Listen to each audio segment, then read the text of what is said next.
Bismillahirrahmanirrahim. Assalamualaikum warahmatullahi wabarakatuh.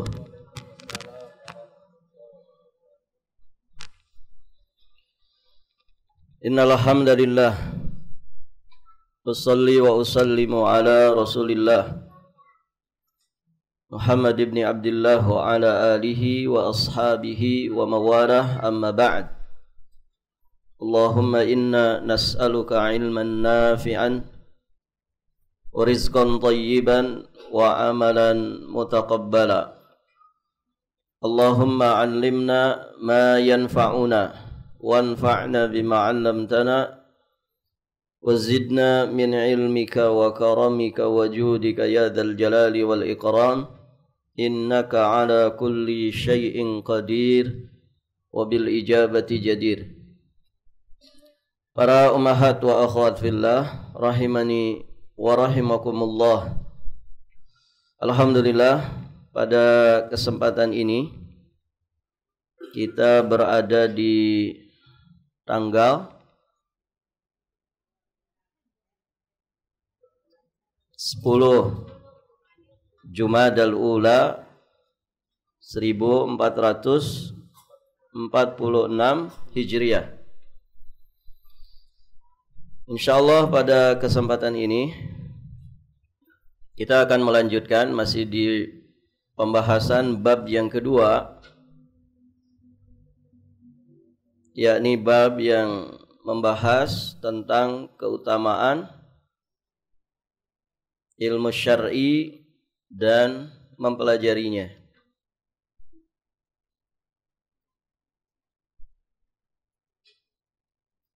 Kita sekarang masuk di keutamaan yang ketiga, betul ya? Keutamaan pertama apa?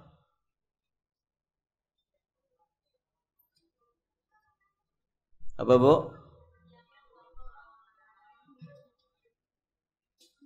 Ya, Allah mempersaksikan ya tentang keesaannya.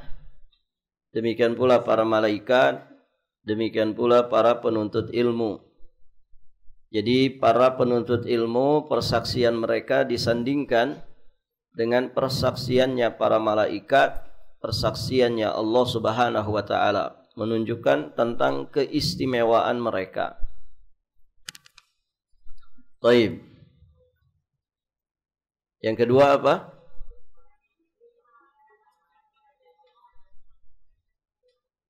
Menuntut ilmu agama akan menaikkan derajat kita di sisi Allah Subhanahu wa taala. Semakin berilmu seorang hamba di sisi Allah, maka semakin tinggi derajatnya di sisi Allah Subhanahu wa taala. Jadi derajat seseorang sangat ditentukan dengan seberapa tinggi ilmu yang dimilikinya dan seberapa berkualitas pengamalan terhadap ilmunya.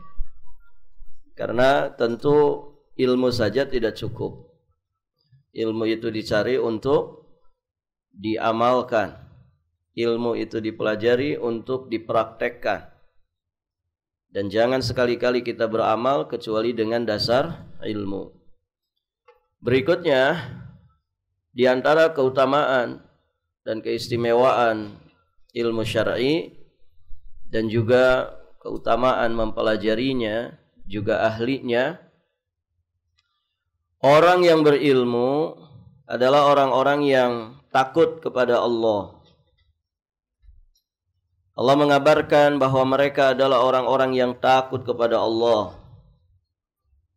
Nah, di sini muallif hafizahullahu ta'ala rahimahullahu ta'ala rahmatan wasi'ah menyampaikan bahwa di dalam Al-Quran Allah mengabarkan ahli ilmu itu orang-orang yang takut kepada Allah.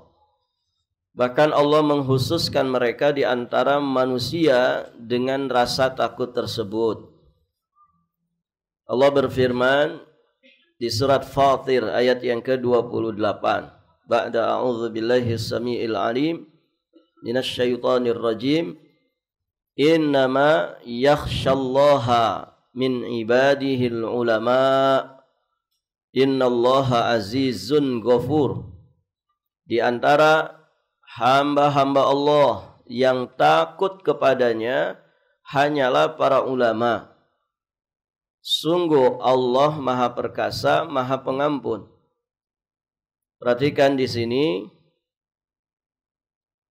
rasa takut yang disandarkan kepada para ulama di dalam ayat ini itu dengan kalimat khasyah. Khasyah itu bersinonim dengan al-khauf. Sama-sama takut. Namun khasyah itu derajat takut yang lebih utama, lebih istimewa. Kenapa? Karena tidaklah dikatakan khasyah kecuali atas dasar ilmu. Jadi takut terhadap sesuatu atas dasar ilmu tentang sesuatu yang ditakuti itu, nah itulah yang disebut dengan khasyah. Ibu, kalau kita tanya orang awam di luar sana, kamu takut nggak sama Allah? Jawabannya apa? Jawabannya apa? Takut. Takut nggak sama neraka? Takut. Pengen surga nggak? Pengen. Begitu kan? Orang-orang yang hari-harinya sibuk dengan dosa dan maksiat, orang-orang yang hari-harinya tidak peduli dengan agamanya, nggak mau belajar agama, apalagi mempraktekkan agama, orang-orang awam. Kalau kita tanya mereka, takut nggak kamu sama Allah? Pasti jawabannya takut. Nah, takutnya mereka itu beda dengan takutnya orang yang berilmu. Orang yang berilmu, kalau kita tanya, Anda takut nggak sama Allah? Oh, takut. Takut banget. Begitu kan?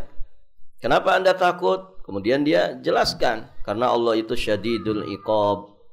Allah Subhanahu wa ta'ala itu, ya, kalau kemudian mengancamkan sesuatu, Allah pasti menetapkan ancaman itu dan merealisasikan ancamannya. Karena Allah itu maha besar. Allah Subhanahu wa ta'ala maha kuasa atas segala sesuatu. Gitu ya. Keluar semua alasan-alasan dia kenapa takut kepada Allah Subhanahu wa ta'ala. Allah penguasa langit dan bumi. Ya. Nah, semakin orang itu takut kepada Allah dengan dasar ilmunya, ya, maka ibu yang dirahmati Allah berarti semakin tinggi kualitas rasa takutnya. Nah, dalam istilah akidah itulah yang disebut dengan khasyah. Tapi takutnya orang biasa, nah itu khauf. Begitu ya. Nah, ini keistimewaan tersendiri bagi para ulama. Karena rasa takut yang disandarkan kepada mereka itu adalah rasa takut level yang sangat tinggi. Nah, itulah khasyah. Innama yakhsha. Itu yakhsha, itulah khasyah. Innama yakhsyallaha min ibadihi al-ulama. Innallaha azizun ghafur. Bisa dipahami, Ibu? Taib. Abdullah bin Mas'ud radhiyallahu taala anhu, beliau berkata, cukuplah rasa takut kepada Allah itu sebagai ilmu, dan cukuplah tertipu dengan tidak mengingat Allah disebut sebagai kebodohan. Orang tidak zikir itu kebodohan. Dan cukuplah rasa takut seseorang kepada Allah itu sebagai ilmu. Ibu, mungkin dalam hidup ini kita pernah melihat ya, ada orang yang berilmu secara zahir, dia itu berilmu, diustadkankah, dikiaikan, dituan gurukan, atau apalah ya, sebutan-sebutan manusia terhadap dirinya. Tapi ternyata dia bermaksiat kepada Allah. Tidak ada rasa takutnya kepada Allah. Ada ya sebagian orang yang ditokohkan dalam agama, ternyata dia punya bisnis narkoba. Ada, begitu ya. Nah, berarti kan tidak ada rasa takutnya. Nah, itu gimana orang model gitu tuh? Kan orang tuh semakin berilmu harusnya semakin takut. Dan orang yang berilmu itu takutnya bukan takut biasa, tapi takut yang berkualitas dengan ungkapan khasyah. Tapi kok ada modelnya begitu? Gimana tuh, Bu? Hmm?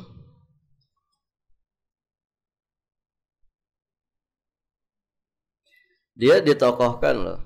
Ditokohkan misalkan. Diustadkan. Dikiaikan sama orang. Ada pimpinan pesantren cabuli santriwatinya ada kan? Nah, berarti kan namanya mudir pesantren tuh bukan sembarang gitu ya. Setidak-tidaknya dia menguasai semua cabang ilmu yang diajarkan di pesantren itu kan, mudir. Tapi kenapa berbuat seperti itu? Gimana, Bu?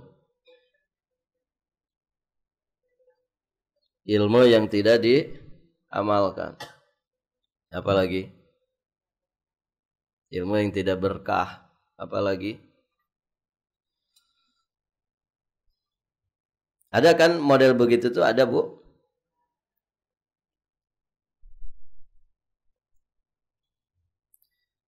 Nah, itu sejatinya bukan orang berilmu. Itu jawabannya. Man asallah fahuwa jahil. Begitu kata para ulama. Siapa yang bermaksiat kepada Allah, maka hakikatnya dia orang jahil. Hakikatnya orang jahil. Tidak peduli dia ditokohkan, dikiaikan oleh manusia. Hakikatnya dia orang jahil. Karena kalau dia berilmu pasti takut sama Allah. Pasti takut sama Allah. Rasa takutnya itu akan menghindarkan dia dari perbuatan dosa dan maksiat. Bisa dipahami ini? Nah, begitu. Jadi secara zahir orang ini berilmu, tapi kalau dia kemudian melakukan penyimpangan, melakukan dosa dan maksiat, hakikatnya di sisi Allah dia itu orang jahil. Begitu. Imam Ahmad rahimahullahu ta'ala beliau berkata, pokok dari ilmu itu adalah rasa takut kepada Allah. Apabila ilmu seseorang bertambah, maka akan bertambah pula rasa takutnya kepada Allah. Itu idealnya. Normalnya begitu.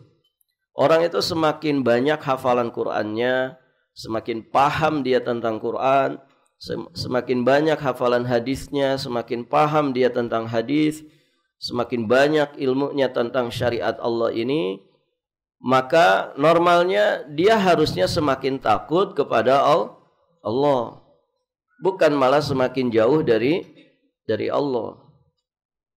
Takut itu di mana, Bu? Di hati. Takut itu di hati.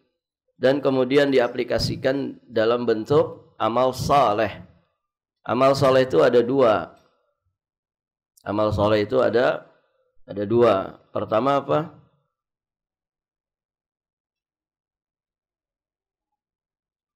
Apa, Bu? Suka pada beramal soleh tidak? Amal soleh itu apa? Pertama, melaksanakan yang sunnah dan yang wajib. Yang kedua, meninggalkan yang haram dan makruh. Boleh ditambah lagi, orang soleh itu orang yang pandai menjadikan perkara-perkara mubah bernilai ibadah. Itu orang soleh. Jadi soleh itu bukan ngerjain perintah saja, juga dia meninggalkan yang dilarang. Makanya orang itu kalau meninggalkan yang haram-haram dengan niat karena Allah itu berpahala. Karena tarkul amal minal amal. Meninggalkan tarkul haram minal amal. Meninggalkan yang haram itu bagian daripada amal saleh. Bagian daripada amal saleh. Baik, maka orang saleh itu meninggalkan yang haram itu karena Allah, bukan karena yang lainnya. Dia takut dengan ancaman Allah. Kenapa tidak zina? Lagi enggak mood. Berarti kalau ada moodnya dia zina. Kenapa tidak narkoba? lagi nggak punya duit. Gitu. Oh, berarti kalau punya duit dia beli narkoba. Nah, yang begitu tuh walaupun dia tidak berdosa karena nggak melakukan yang haram, tapi tidak berpahala. Karena dia meninggalkannya bukan karena Allah. Jadi meninggalkan yang haram itu harus karena Allah. Baru kemudian jadi pahala. Karena meninggalkan yang haram lillahi ta'ala itu minal amal. Bagian daripada amal soleh. Taib, ibu-ibu yang dirahmati Allah. Yang keempat, ilmu itu adalah nikmat yang paling agung. Jadi kalau semua nikmat Allah itu dikumpulkan, maka yang paling istimewanya adalah nikmat memiliki ilmu. Enak, orang itu kalau punya ilmu, hidupnya ringan. Ya kan Ibu? Ringan tidak ilmu itu? Ringan, aslinya ringan. Kenapa? Karena al-ilmu fis sudur. Ilmu itu adanya di mana? Di dalam hati. Di dalam hati. La fis sutur. Bukan ada yang bukan apa yang ada di dalam tulisan, bukan apa yang ada di dalam lembaran-lembaran. Ilmu itu di hati. Berat nggak hati itu, Ibu? Hati Ibu berapa kilo? Tidak, hati itu di dalam dada. Ya jantung itulah. Jantung kita itu kan segede kepalan tangan kita. Kalau yang bodinya gede, ya rada gede berarti ya. Ya. Jantung itu kan sekepal saja kepalan kita. Gitu ya. Nah, itu tuh namanya maudhi'ul ilmi. Tempat bersemayamnya ilmu. Ringan enggak? Ringan, kemana-mana kita bawa. Taib. Maka ilmu itu juga meringankan kehidupan kita. Orang yang merasa berat hidup itu biasanya orang jahil. Kalau orang berilmu itu ringan hidupnya. Kenapa? Karena dia dibimbing oleh ilmu. Apapun masalah yang dia hadapi, kalau punya ilmunya kan enak. Oh, saya harus bersikap begini, saya harus begini. Itu bimbingan Allah, bimbingan Rasulnya. Nah, dengan ilmu. Ya, dengan ilmu. Maka dia nikmat paling agung. Gitu ya. Kalau uang itu nikmat gak Ibu? Uang, duit. Fulus. Tiud. Ya. Nikmat nggak Ibu? Ringan nggak kalau banyak uang? Ringan nggak? Berat. Kata siapa ringan? Berat. Punya banyak duit itu berat. Ya tidak? Berat, harus dizakati. Begitu ya? Takut kehilangan. Begitu kan? Dia nikmat, memang nikmat. Ya, bil fulus mulus kata orang gitu. Dengan adanya duit segala sesuatu jadi mudah, ringan. Wajah saja kalau ada duit kan jadi mulus gitu ya. Ya, Ibu yang dirahmati Allah. Apakah dia nikmat yang paling agung? Tentu tidak. Banyak orang yang duitnya banyak tapi hidupnya tidak bahagia, kan begitu, Bu? Banyak itu. Duitnya banyak tapi dia tidak bisa menikmati kehidupan. Buat apa? Gitu ya. Sibuk aja hari-harinya. Katanya banyak duit, tapi kok hari-hari sibuk aja. Nggak ada waktu buat anak, nggak ada waktu buat istri, nggak ada waktu buat keluarga. Buat apa? Ya kan? Barakallahu fikum. Maka tidak ada nikmat yang paling agung kecuali nikmat ilmu. Orang berilmu itu Ibu Dia menghadapi apapun dengan bimbingan ilmu bisa mencari solusi dan menetapkan keputusan. Itu orang berilmu. Dikasih enaknya dia bersyukur, dikasih susahnya dia bersabar. Bahkan saat dia terjerumus ke dalam kesalahan, dia segera bertaubat karena punya ilmu.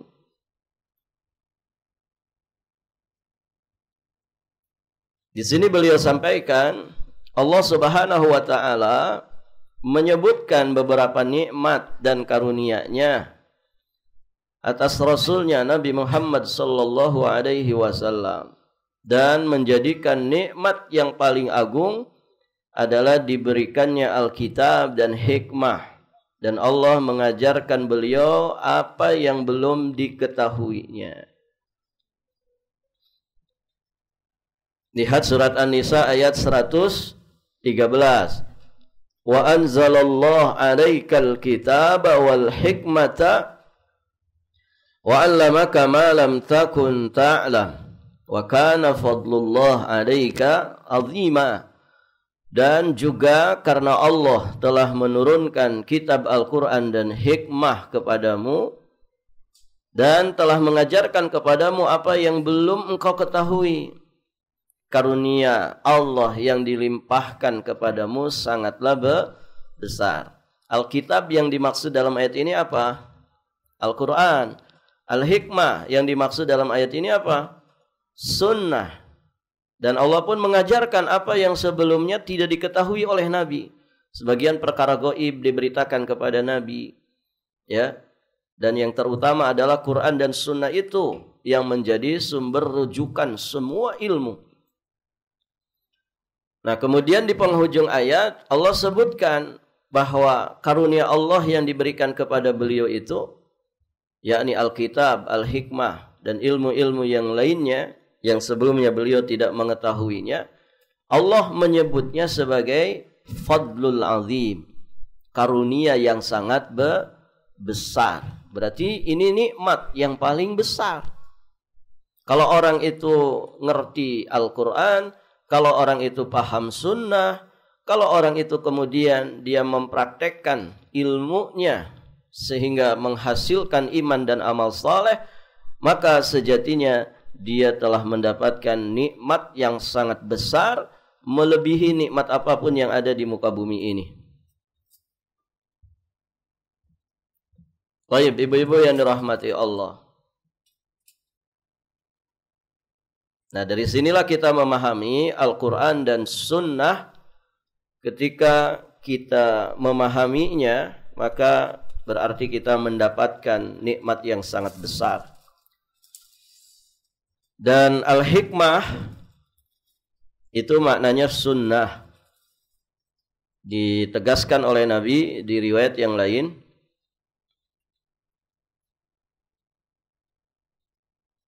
Hadis sahih riwayat Imam Ahmad, Imam Ibn Hibban dari Mikdam bin Ma'di Karib. Nabi SAW bersabda, ala inni utitul kitaba wa mithlahu ma'ahu. Ketahuilah sesungguhnya aku diberikan Alkitab, yakni Al-Quran, dan yang seperti Alkitab, maksudnya sama-sama wahyu. Apa itu? As-Sunnah. Nabi tidak hanya diberi Al-Quran, tapi beliau juga dianugerahi As-Sunnah. Dan kedua-duanya menjadi sumber rujukan bagi manusia untuk perjalanan hidupnya selama di alam dunia. Di hadis yang lain Nabi menyampaikan, taraktu fikum amrayn, aku tinggalkan di tengah-tengah kalian dua perkara, lan tadillu ba'di ma in tamassaktum bihima. Selama-lamanya kalian tidak akan pernah tersesat sepeninggalku jika kalian berdua berpegang teguh dengan dua perkara tadi, kitab Allah wa sunnati. Ya, dua perkara tadi adalah kitabku, kitab Allah dan sunnahku. Maka ibu yang dirahmati Allah, para ulama sepakat bahwa semulia-mulianya ilmu setelah aqidatut tauhid adalah Al-Quran dan sunnah. Belajar Al-Quran dan belajar sunnah. Itu. Karena dua-duanya menjadi sumber rujukan semua cabang ilmu di dalam Islam ini. Makanya ya belajar tafsir itu termasuk ilmu yang mulia. Belajar hadis ya dirayatan wa riwayatan, baik secara riwayat ataupun secara dirayat ya. Kedua-duanya merupakan ilmu yang sangat mulia. Dan siapa yang menguasainya, siapa yang mendalaminya, berarti dia mendapatkan nikmat yang paling agung dalam kehidupannya. Yang kelima, di antara keistimewaan ilmu syar'i dan mempelajarinya, faham dalam masalah agama itu termasuk tanda kebaikan. Dalam sahihain, yakni Sahih Bukhari dan Sahih Muslim, dari hadis Muawiyah bin Abi Sufyan yang wafat di tahun 78 Hijriah, beliau berkata, aku mendengar Rasulullah sallallahu alaihi wasallam bersabda, "Man yuridillahu bihi khairan yufaqihu fid din." Barang siapa yang dikehendaki kebaikan oleh Allah, maka Allah akan memberikan pemahaman agama kepadanya. Di dalam hadis yang mulia ini menunjukkan bahwa orang yang tidak diberikan pemahaman dalam agamanya berarti tidak dikehendaki kebaikan oleh Allah. Ini namanya mafhum mukhalafah. Pemahaman kebalikan dari hadis ini berarti tanda Allah itu ya berkehendak buruk kepada seseorang ketika orang itu tidak paham agama. Tidak paham agama. Jadi jangan senang ya nggak paham agama itu. Justru itu tuh tanda Allah berkehendak buruk pada dirinya. Karena tanda Allah itu berkehendak baik pada dirinya, dia paham agama. Nah ada sebagian orang ibu senang banget nggak paham agama itu. Buat apa katanya ngaji? Nanti banyak tahu. Gak enak tahu, banyak tahu itu. Kenapa? Nanti kamu gak bebas hidupnya. Dikit-dikit haram. Dikit-dikit haram. Gak enjoy tahu. Gitu. Ada kan bu? Orang begitu bu. Seneng banget. Gak paham agama itu seneng. Mending saya gak tahu. Gitu. Justru itu tuh tanda Allah berkehendak buruk pada dirinya. Barang siapa yang diberikan pemahaman dalam agama, maka Allah telah menghendaki kebaikan untuk dirinya. Dengan demikian, yang dimaksud dengan pemahaman atau fikih di sini adalah ilmu yang mengharuskan adanya amal. Baik. Berarti belajar agama ini sejatinya adalah proses untuk kita paham agama. Ya tidak ibu? Berarti orang mau duduk di majelis ilmu itu tanda Allah berkehendak baik atau tanda Allah berkehendak buruk? Tanda Allah berkehendak baik. Karena tidak ada jalan untuk paham agama kecuali dengan belajar, duduk di majelis ilmu. Ya walaupun onnya cuma 15 menit gitu. Tidak ada masalah, itu lebih baik daripada tidak sama sekali.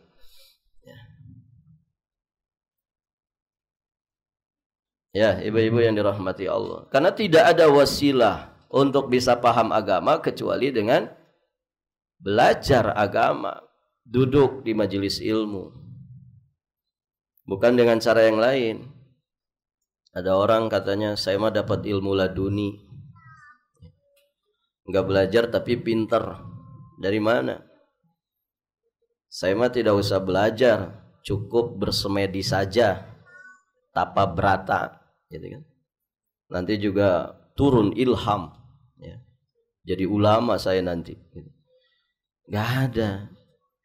Orang itu harus belajar. Al-ilmu bit-ta'allum. Ilmu itu dengan belajar. Ilmu itu dengan belajar. Ya. Ustaz, tapi saya itu kalau belajar susah paham, Ustaz. Enggak apa-apa. Ya. Yang penting ikhtiarnya dimaksimalkan, doanya dikencengkan. Begitu kan?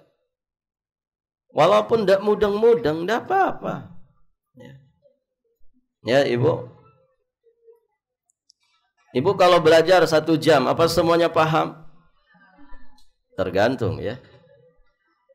Apa yang dipelajari, begitu ya. Siapa yang mengajarkan, kan begitu. Tapi tidak apa-apa. Ibu duduknya saja itu sudah berpahala.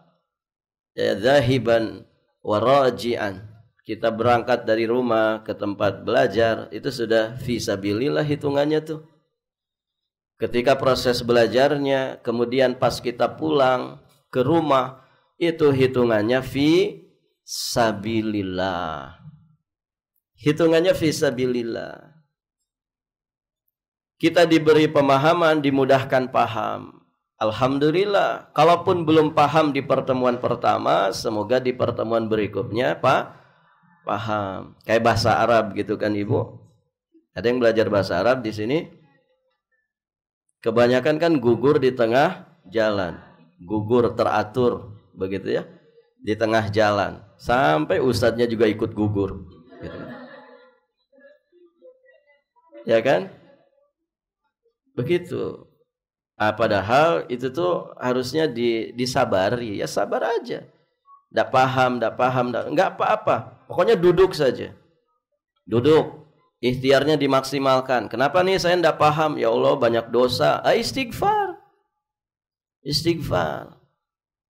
Begitu para ulama mencontohkan. Kalau mereka itu nggak paham satu masalah, istighfar dulu mereka. Karena terhalangnya kita dari paham agama karena banyak dosa. Ibu, ilmu itu cahaya, tidak akan masuk ke dalam hati yang kotor dan gelap. Jadi dibersihkan dulu supaya bisa masuk dia. Makanya kalau tidak paham, istighfar aja. Tuh, istighfarnya saja sudah berpahala. Tidak dapat paham dia, tapi dapat istighfarnya. Gitu ya. Ibu kenapa sepanjang ngaji istighfar aja? Iya, tidak paham saya itu ustadz tuh ngomong apa, gitu. Kan tetap dapat kebaikan istighfar, gitu ya. Daripada saya nggak paham, mending istighfar, begitu. Nah itu ibu yang dirahmati Allah. Barakallahu fiikum. Imam Abu Zakaria Yahya bin Syaraf An-Nawawi Asy-Syafi'i alaihi rahmatullah, yang wafat di tahun 676 Hijriah. Beliau berkata, di dalam hadis ini terdapat keutamaan ilmu, mendalami ilmu, dan ada dorongan di dalamnya ya supaya kita itu ya berusaha menuntut ilmu. Sebabnya apa? Karena ilmu itu akan menuntunnya kepada ketakwaan kepada Allah. Ibu, kalau kita itu berbuat baik, otomatis kan kita tidak akan berbuat jahat. Begitu. Setidak-tidaknya kalau orang itu melakukan kebaikan, dia aman dari maksiat. Itu saja. Gitu ya. Apalagi ilmu kebaikan yang begitu istimewa. Dia sebab utama untuk menjadi orang bertakwa. Dan takwa itu sebaik-baik bekal. Wa tazawwadu fa inna khairaz zadi taqwa. Dan berbekalah kalian, sesungguhnya sebaik-baik bekal bagi kalian adalah takwa. Itu. Nah, itu sebabnya. Karena dia menjadi wasilah kepada sesuatu yang menjadi modal dasar, modal utama untuk masuk surga, maka dia menjadi sesuatu yang sangat istimewa. Kalau katanya sahabat Abi Darda, la takunu taqiyan hatta takuna aliman.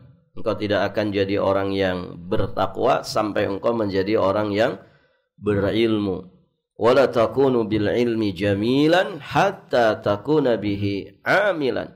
Dan kau dengan ilmu itu tidak akan menjadi orang yang jamil, orang yang elok, orang yang indah, orang yang mempesona.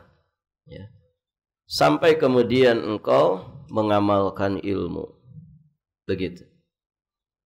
Yang keenam, di antara fadilah ilmu syar'i, fadilah mempelajarinya, orang yang berilmu akan selamat dari laknat Allah.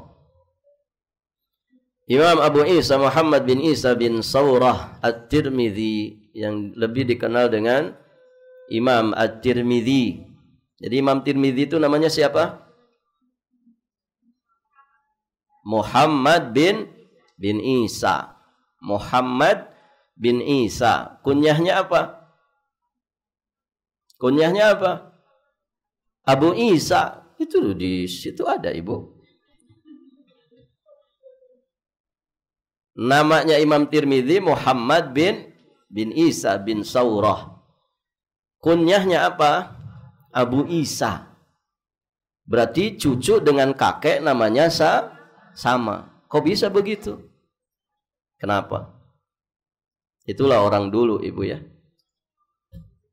Orang dulu itu banyak yang mengagumi bapaknya. Paham tidak? Orang-orang dulu, salafun saleh, banyak yang terkagum-kagum kepada bapaknya sendiri. Dengan kesalehannya, dengan ilmunya. Jadi tidak ada yang pertama kali dikagumi kecuali bapaknya. Masya Allah. Coba anak-anak sekarang, siapa bestimu? Dia kalau ditanya begitu jawabannya apa? Kelas 9A gitu. Fulan bin Fulan gitu. Ternyata temannya lawan jenis lagi. Ya. Ya, di kelas Banin gitu. Bukan bapaknya. Artinya kehilangan figur bapak. Anak-anak sekarang. Makanya orang-orang zaman dahulu kalau dilihat biografinya, mereka pertama belajar tuh ke siapa? Ke orang tuanya, ke bapaknya. Itu guru pertama. Orang yang pertama dikagumi semasa hidupnya. Makanya bentuk kekaguman itu seringkali disematkan kepada putranya. Ya. Sehingga nama putranya sama dengan nama bapaknya. Berarti kakek dengan cucu namanya sama. Taib, ibu-ibu yang dirahmati Allah. Nah, Imam At-Tirmidzi yang wafat di tahun 249 Hijriah meriwayatkan dari Abu Hurairah radhiyallahu taala anhu yang wafat di tahun 57 Hijriah. Beliau berkata, "Sami'tu Rasulullah sallallahu alaihi wa alihi wasallam yaqul." Aku mendengar Rasulullah sallallahu alaihi wa alihi wasallam bersabda, "Ala innad dunya mal'unah." Mal'unun ma fiha illa dzikrullah wa mawalah wa alimun aw muta'allimun. Ketahuilah sesungguhnya dunia itu dilaknat dan dilaknat apa yang ada di dalamnya. Kecuali, nah ini yang dikecualikan dari laknat. Zikrullah. Pertama adalah zikir kepada Allah. Yang kedua, wa mawalah, ketaatan kepadanya. Yang ketiga, alim, orang yang berilmu. Yang keempat, muta'allim, orang yang mempelajari ilmu. Masya Allah, ya, semoga Allah memasukkan kita dalam 4 golongan yang dikecualikan ini.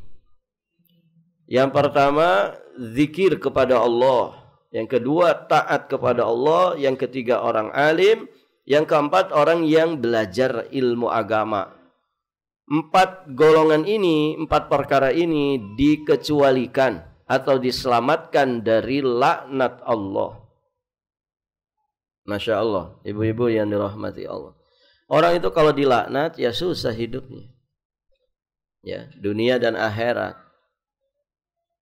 Gambaran paling mudahnya ya iblis. Ya.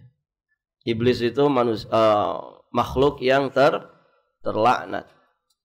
Makna laknat itu lawan dari rahmat. Ya. Kalau dilaknat berarti tidak dirahmati Allah, tidak disayang sama Allah. Dia terusir dari kasih sayang. Ya. Ibu yang dirahmati Allah, ya kita masalah sama teman saja itu rasanya nggak enak kan begitu ya? Ya tidak? Ya, dulu dia bestiku, ya, sekarang dia musuhku. Ya, kan nggak enak hidup itu. Padahal baru satu orang saja yang membenci. Bagaimana kalau kemudian yang membenci kita, yang memurkai kita itu adalah Allah? Ya, naudzubillah. Kita diridhoi semua manusia di jagat raya ini tidak manfaat kalau Allah sudah melaknat, tidak manfaat. Lebih baik dicintai Allah dan kemudian dicintai seluruh manusia. Tapi nggak ada ceritanya ibu, nggak ada ceritanya orang itu disukai semua manusia, gitu ya. Baik. Nah ternyata orang-orang yang berilmu dan orang-orang yang mempelajari ilmu mereka selamat dari laknat.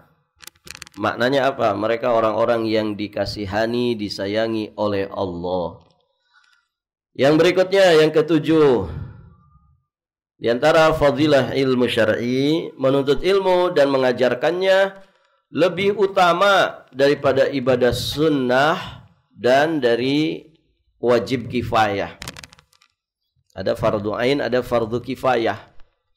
Nah, belajar agama, mengajarkan ilmu agama itu lebih utama daripada ibadah sunnah dan wajib kifayah.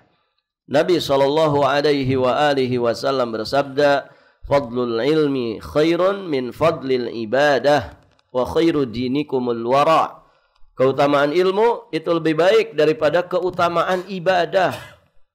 Dan agama kalian yang paling baik itu adalah wara. Wara itu ketakwaan. Ya.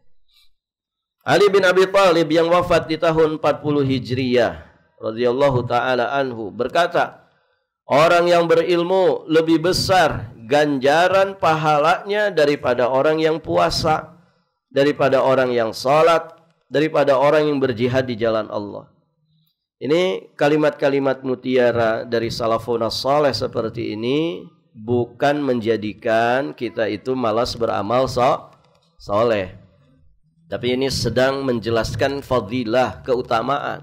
Orang berilmu kalau rajin puasa, orang berilmu kalau rajin salat sunnah, orang berilmu kalau berjihad di jalan Allah ya lebih-lebih istimewa lagi. Ya. Baik.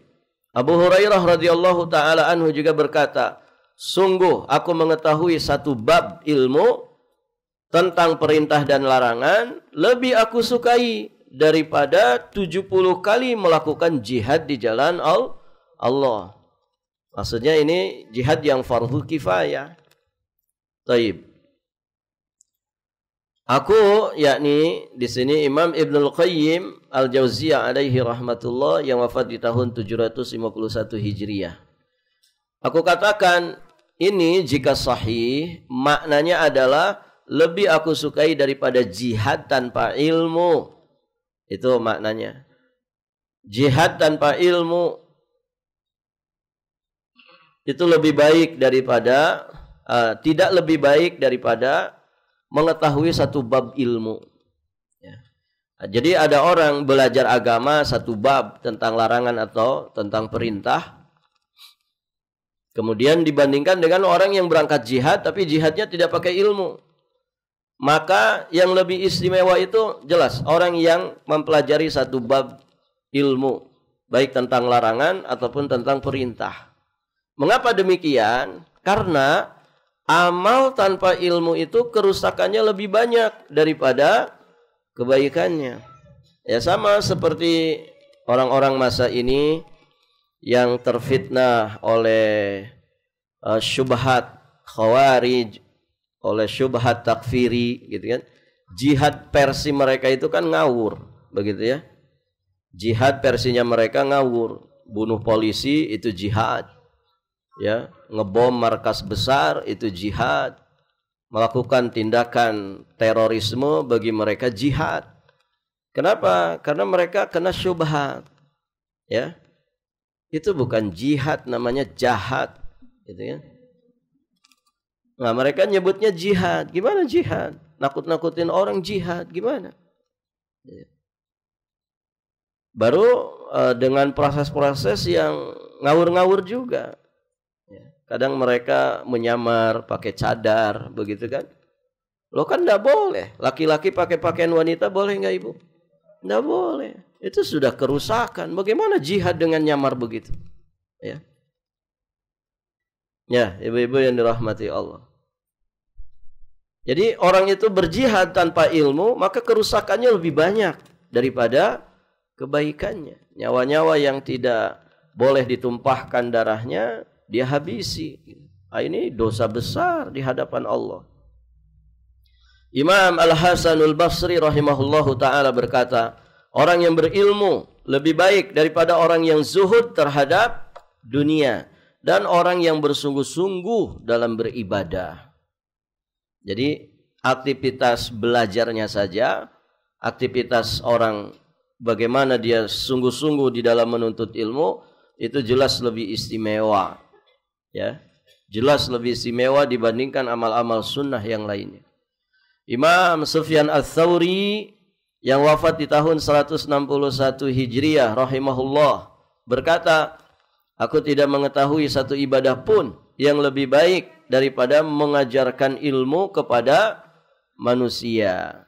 Muhammad bin Idris Asy-Syafi'i yang wafat di tahun 204 Hijriah, beliau berkata, tidak ada sesuatu pun yang lebih baik setelah berbagai kewajiban syariat daripada menuntut ilmu syar'i. Berarti ibu menuntut ilmu syar'i tidak boleh sampai melalaikan kewajiban.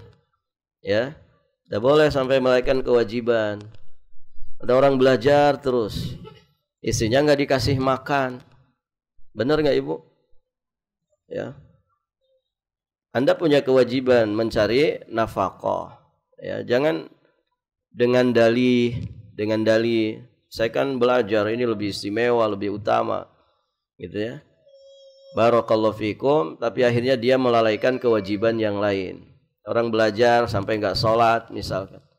Nah, ini masalah. Barakallahu fikum. Imam Ahmad juga mengatakan al-ilmu la ya'diluhu syai'.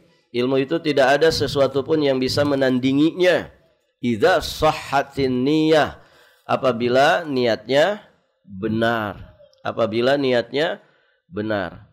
Kemudian ibu-ibu yang dirahmati Allah, ya. Imam Ibnul Mubarak pernah ditanya, kalau seandainya ya waktumu di dunia ini cuman 1 hari lagi, apa yang akan kau perbuat? Apa jawabannya? U'allimun nas. Aku akan mengajari manusia dengan kebaikan. Masya Allah.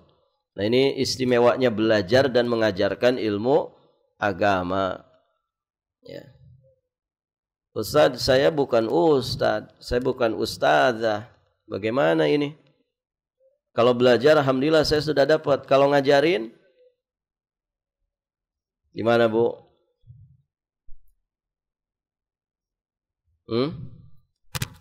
Emang ustaz saja yang bisa mengajar?